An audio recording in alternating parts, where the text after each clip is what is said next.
বিকশিত ভাৰতৰ উত্তৰণত সৌন্দৰ্য বৰ্ধনৰ প্ৰতি ৰক্ষা কৰি কাগজৰ বদলি আমি আমাৰ চৌপাশৰ শিলত চিত্ৰ অংকন কৰিবলৈ আগবাঢ়িছোঁ।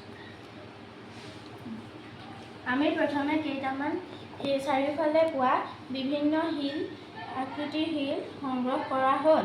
তাৰ পাছত আমি ভালকৈ চাফা কৰি লোৱা হৈছে। বিভিন্ন ৰঙৰ ৰঙা, হালধীয়া, সেউজীয়া সকলো ৰং আমি পানী অকণমান দি মিক্স কৰি লোৱা হৈছে। এতিয়া আমি ইয়াৰ ৰং কৰিবলৈ লৈছোঁ।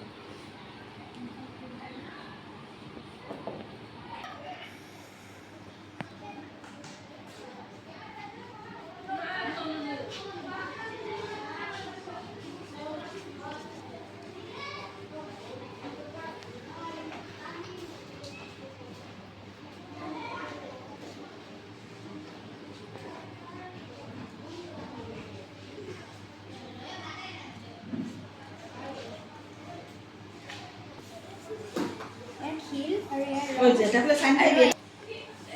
এয়া চৌপাশৰ শিল আৰু এয়া ৰং, পানী আৰু এডাল ব্ৰাছ, আৰু ইয়াত আমি এতিয়া শিলত অংকন কৰিবলৈ আগবাঢ়িছোঁ।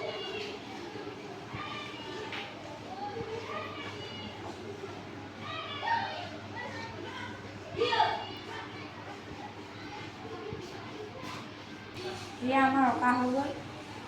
এয়া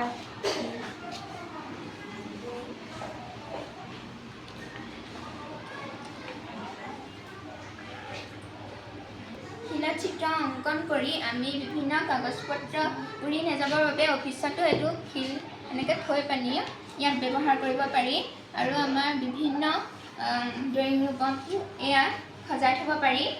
আৰু শিলৰ আমাৰ বিভিন্ন কাগজৰ উপৰিও আমি শিলতো বিভিন্ন সৌন্দৰ্য ইয়াত তুলি দিব পাৰি, আৰু এইবোৰ আমি বিভিন্ন ফুলনি আদিতো ৰাখি আমি সৌন্দৰ্য বৰ্ধন কৰিব পাৰিম। ধন্যবাদ।